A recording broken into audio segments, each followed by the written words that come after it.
Sheila E was the final person Prince confided in, and now rumors are swirling that she is revealing the secrets Prince worked so hard to shield us from. Secrets that some say explain why Diddy allegedly wanted him silenced for good. The very first time I found myself at a Diddy party. It was unlike anything I had ever experienced before. And the location made it even more unforgettable. This wasn't just any party. It was hosted at Prince's legendary home. Picture this, stepping into the intimate world of Prince, the musical genius, and simultaneously entering a vibrant gathering orchestrated by Diddy, one of the biggest names in hip-hop and entertainment. The energy in the air was electric, charged, with the presence of some of the most iconic figures in music and Hollywood. As you approached the house, you could hear the smooth and soulful voice of Tyrese serenading the crowd on stage, filling the space with his powerful, heartfelt performances. The atmosphere was rich with star power and laid-back charm all rolled into one. And if that wasn't enough to make the scene surreal, just a few steps away, Demi Moore and Ashton Kutcher were enjoying themselves in the most unpretentious way, swinging gently back and forth on playground swings. Imagine that, two Hollywood A-listers casually letting loose, as if they were just regular people in a neighborhood park, rather than some of the most recognized faces in the world. This wasn't just a glamorous party. It felt like a secret world tucked away behind the walls of Prince's home, where the usual rules of celebrity events didn't apply. You could feel the distinction right away. I mean, if you've ever been to a Jamie Foxx party or any other typical star-studded event, you know there's a certain formula: flashy lights, tight security, an endless flow of people trying to get in, and a crowd that's often more about being seen than actually connecting. But this Diddy party was different. It had a vibe that was both exclusive and oddly comfortable at the same time, as if you had been let in on something special and rare. What really set this party apart, though, was one clear, almost surprising rule. Diddy did not allow anyone to bring their security teams inside. That's right. No bodyguards, no personal protection squads, no entourages of armed or uniformed personnel shadowing the guests. At first, it might sound risky or chaotic to some, but in reality, it created a unique and intimate environment where everyone was on a level playing field. Without the usual fortress of security, the party felt more like a genuine gathering of friends and artists, rather than a high-profile event guarded like a fortress. This rule instantly shifted the dynamic. It removed the barriers between celebrities and fans, artists, and peers. You could actually mingle, talk, and dance with the stars without feeling like you were stepping into a VIP fortress or being funneled through layers of protection. For Diddy, this was intentional. He wanted to foster an atmosphere where the focus was on the music, the connections, and the energy, not on showing off power or status through who had the biggest security detail. It was refreshing to see how this simple policy stripped away all the usual pretenses and allowed people to just be themselves. In a world where celebrity parties often turn into power plays or status displays, this was a breath of fresh air. You could feel the trust in the room, as if everyone was collectively agreeing to leave the usual defenses at the door and just enjoy the moment. And the guest list reflected that ethos too. It wasn't just about having the biggest names or the flashiest people. The party was a genuine melting pot of talent and creativity. There was a rawness and authenticity to it that you rarely find in Hollywood circles. People came for the love of music, for the vibe, and for the chance to experience something special. And that's exactly what Diddy delivered. The absence of security also made the experience feel more spontaneous. You never knew who you might bump into or start a conversation with. One moment, you could be chatting with an up-and-coming artist trying to make a name for themselves, and the next, you'd find yourself standing next to an established legend who was simply enjoying the music and company. That fluidity of interaction, without the usual celebrity walls, gave the party a vibrant pulse that kept everyone engaged and on their toes. At the heart of it all, this was a celebration of music and culture, grounded in the reality that despite all the glitz and glamour, everyone there shared a love for art and expression. The presence of Prince's creative spirit blended with Diddy's unstoppable energy made the night feel like a rare fusion of two musical worlds, one legendary and one reigning king of contemporary hip-hop. This party was more than just an event.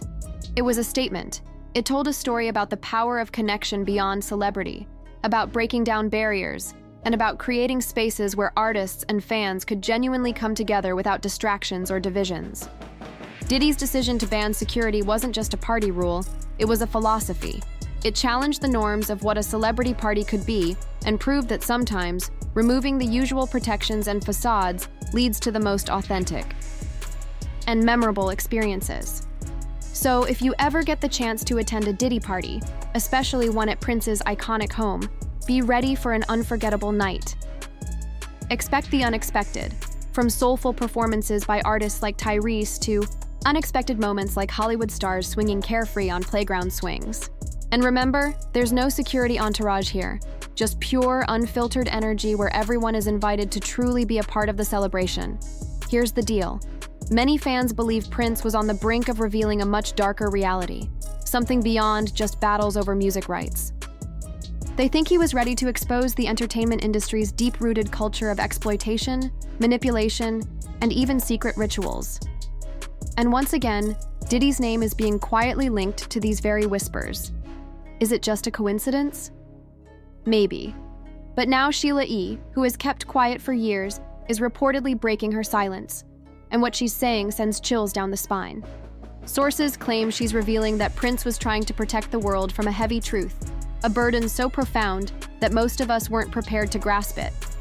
To give some context, Sheila E first crossed paths with Prince back in 1977, performing alongside her father at a concert.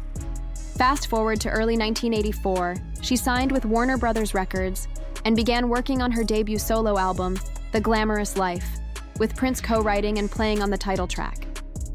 She also opened for Prince during his legendary Purple Rain tour from 1984 to 1985. Soon after, Sheila E signed with Prince's own label, Paisley Park Records. Her collaboration with Prince didn't stop there. She was the musical director for his Sign of the Times and Love Sexy tours, contributed to many of his tracks and albums throughout the 80s, appeared in his concert film Sign of the Times, performed with him at the Brit Awards, and even toured with him again in 2007. But here's the part that truly intrigues fans. Beyond their powerful musical partnership, Sheila E and Prince shared a deeply personal connection. Fans still quietly talk about it. During one live show, Prince locked eyes with Sheila E across the stage and mouthed two unforgettable words: "Marry me." This wasn't scripted or rehearsed, it was raw and real. Reports suggest they were briefly engaged afterward, though they never officially married. When asked about the proposal, Sheila E laughed and recalled it happened during the Sign of the Times tour, during some of the most emotionally charged songs, Purple Rain being one of them, that truly moved her. So playing that song and playing drums, I just love playing that song. And next thing I know, he's taking his solo. And as I opened my eyes, he was turning at the same time that I opened my eyes. And he's taking his solo and he turns to me and he said, "Will you marry me?" Now, I know that reports suggested that Sheila E and Prince had not spoken for about 5 years before his passing in 2016. This arrangement allegedly stemmed from her autobiography, The Beat of My Own Drum, which included details of their relationship. But what if I told you that's not the case? According to close sources, they actually reconnected towards the end of Prince's life. And Prince allegedly told Sheila E a lot about the industry and some shocking details about Diddy. Allegedly. Okay, here's the thing. We know that Prince always warned about powerful images in the industry. People who controlled narratives, owned artists, and silenced them. Was Diddy one of them? Yeah, girl. You all know how passionate Prince was about artists being paid their worth and having control over their music, right? So this was Warner Brothers, right? Yeah, we definitely had some struggles, mostly around who owned the music and how often I was expected to record.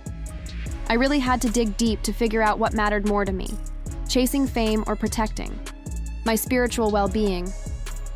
In the end, I chose the latter. Here's the backstory. Prince signed with Warner Music when he was just 18, back in 1977. Even though his albums from 1978 to 1981 didn't make huge waves, Warner kept him on because he was seen as a serious artist who added prestige to their roster. Then, in 1982, just a year after MTV hit the airwaves, Prince started climbing the charts, breaking into the US top 10 for the first time. He became part of a new generation of musicians who recognized the music video's power, not just as promotion, but as a way to build their own unique image and mythology. After carving out his legacy, Prince launched his own label, Paisley Park Records, which Warner partially funded and distributed. But by then, he was already exposing how the label was shortchanging and exploiting him. It's a tough game. You didn't write the rules, so everything feels like an uphill battle. When you're tied to a contract, you often get just a small piece of the pie. A lucky few break through, but most don't. As a community, artists are often treated like a minority. But pause for a second and look around. There's nothing minor about you. You're incredibly gifted, the most talented people on earth, and yet you remain humble and thankful. That's why, even when you win in their game, you always give thanks to God. Tonight, I want to ask you all for one thing. Imagine what we could achieve when we play by our own rules, bringing peace and love to one another. Yes, we are talking about that very same Warner Brothers, the powerhouse that backed Diddy. In fact, Diddy had a deal giving Warner a 50% stake in his Bad Boy Records label. Under this agreement, Warner took charge of marketing as well as handling the digital and physical distribution of Bad Boy's entire catalog worldwide. The label boasted artists like Mace, Mario Winans, Notorious B.I.G., and of course Diddy himself. Diddy once reflected on the deal, saying, "There have been a lot of boutique record labels that come and go, and we are still here." This partnership gave Bad Boy the financial muscle, structure, and strategic alliances to stay a dominant force in the music industry for years. But here's the kicker. The way Warner treated Prince and other artists wasn't much different from how Diddy managed talent at Bad Boy Records. Take Lil Jerome, for example. When asked if leaving the label was his choice, Jerome explained, "It was a mix of growing pains and the pressures of the music business. I had a nervous breakdown, and it was in Puppy's best interest to not keep the project. Essentially, it wasn't his decision. Circumstances forced him out." He reportedly had around 13 tracks ready for an album before his breakdown, but Diddy didn't show much concern. They just let him go. Then there's Carl Thomas, who said he left Bad Boy because when his brother passed away, Diddy called him just a week later, asking when he'd be back in the studio since he had some hits lined up. There was no space to grieve. Business came first. And what about Biggie? According to Diddy's former bodyguard, Gene Deal, Biggie planned to leave Bad Boy for a better deal elsewhere. After Biggie's tragic death, Diddy reportedly pushed his team hard to focus on marketing and sales for Biggie's posthumous album, Life After Death, showing little room for mourning as he was obsessed with the album reaching #1. The pattern is clear. Beneath the glamour and success, the industry's ruthless machinery showed little mercy for the artists caught in its grip. Number one, number one, number one. Top 10 after top 10. That was the track record. But before Diddy faced his first lawsuit, he suddenly made headlines for deciding to return publishing rights to artists signed to Bad Boy, including some former signees. Aubrey O'Day voiced her concerns publicly about reclaiming those rights. Sheila E revealed that she'd received the details of the deal months earlier. Meanwhile, other Bad Boy artists were getting similar calls, inviting them to retrieve their song rights. But here's the catch. They only got royalties accrued since Sony bought the catalog.